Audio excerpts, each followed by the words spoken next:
Former President Donald Trump has made it clear he is looking for cover from his closest allies around the upcoming public hearings by the House Select Committee investigating the January 6 insurrection, and some prominent names in Congress and the Republican Party are answering the call.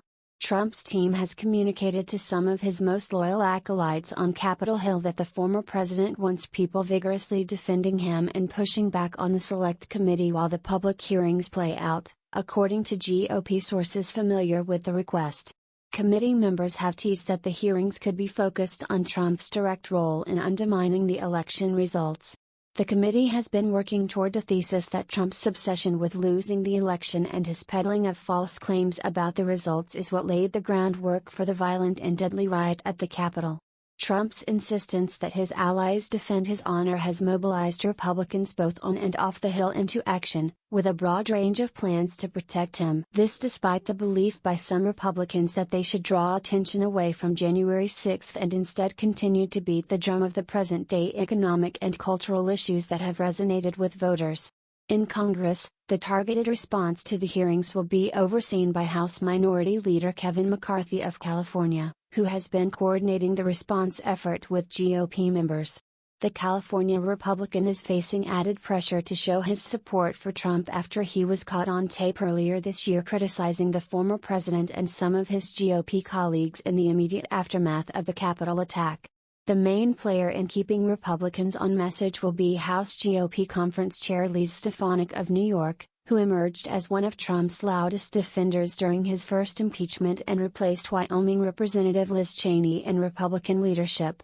Sources say Stefanik will be tasked with coordinating the party's messaging response and ensuring key allies and surrogates have talking points. Just like impeachment, at the urging of President Trump and his team, Stefanik is going to play an outsized role defending President Trump and House Republicans on the issue of election integrity, said a senior GOP source.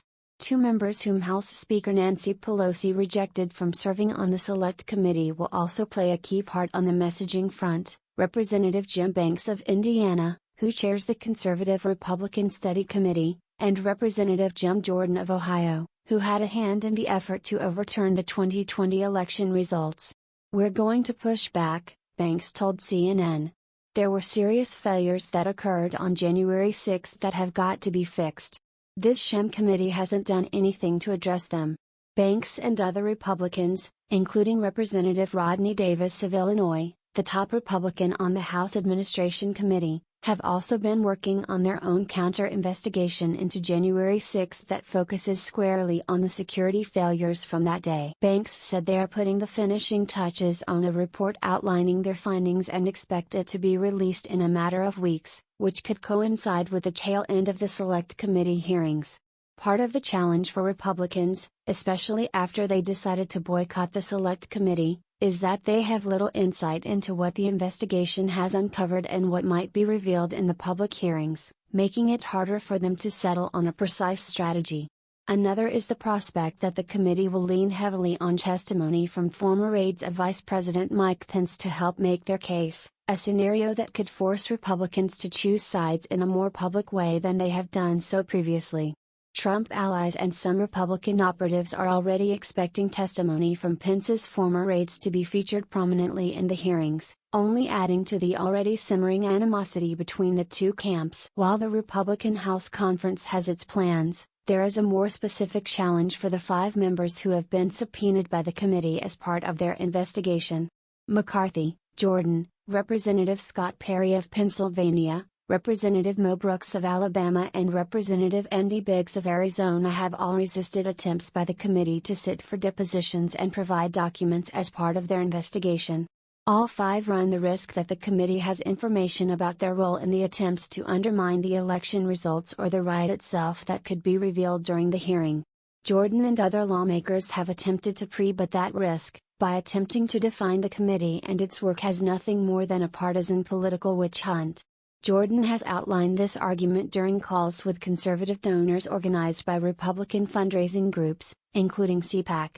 But those lawmakers and Republicans more broadly, are weighing whether they stand to benefit from a fulsome response, especially considering they were given the chance to testify behind closed doors and have all refused to date. From outside of the Hill, The Republican National Committee and Match Lap, the chairman of Conservative Political Action Conference, are expected to be major players in the GOP's counterattack, sources said. It's unclear, however, if Trump himself will make an appearance or publicly weigh in as the hearings are unfolding. While the party's plans are still being fleshed out, the Republican pushback is likely to take the form of news conferences, op-eds, cable news appearances and social media posts, sources familiar with the discussions said. There's also been talk of a war room to better enable the GOP to unleash rapid, real-time responses to the hearings. Trump is scheduled to meet next week with many of the players where his personal strategy and demands could become clearer. He will host a fundraiser for Stefanik on Monday and then the next day, huddle with members of the hardline House Freedom Caucus, which is home to some of his staunchest allies. Push back or change the subject. But while the Republicans are willing to do Trump's bidding, there is real anxiety that pushing back too much will take focus away from the areas they believe will help them the most in the fall elections. We just need to reinforce the narrative that the Democrats are obsessed with Trump and the past and they aren't interested in dealing with the problems of the present, said a senior Republican operative working on Senate races across the country. It's Biden, it's inflation, it's the border, it's gas prices. Most Americans aren't talking about January 6th. Instead, some operatives are offering their clients talking points to prepare them for the inevitable questions that will arise around the hearing, but with the goal of steering the conversation back to domestic issues. We need to deal with things as they come up, but the goal is to stay on message, the operative said. If we do our job right, we will show that we are focused on the issues that most Americans are dealing with every single day. That feeling is echoed by rank-and-file Republican members eager to reclaim the majority. Most Americans don't like what happened on January 6, but rate it pretty low on their importance list when compared to inflation, cost of gas, the border and crime, Representative Don Bacon, a Nebraska Republican who represents a Biden-won district, told CNN. Once Pelosi kicked off two members on GOP side, which prior to this Congress has never been done in the history of the House, the perceived legitimacy of the Select Committee by our side is zero.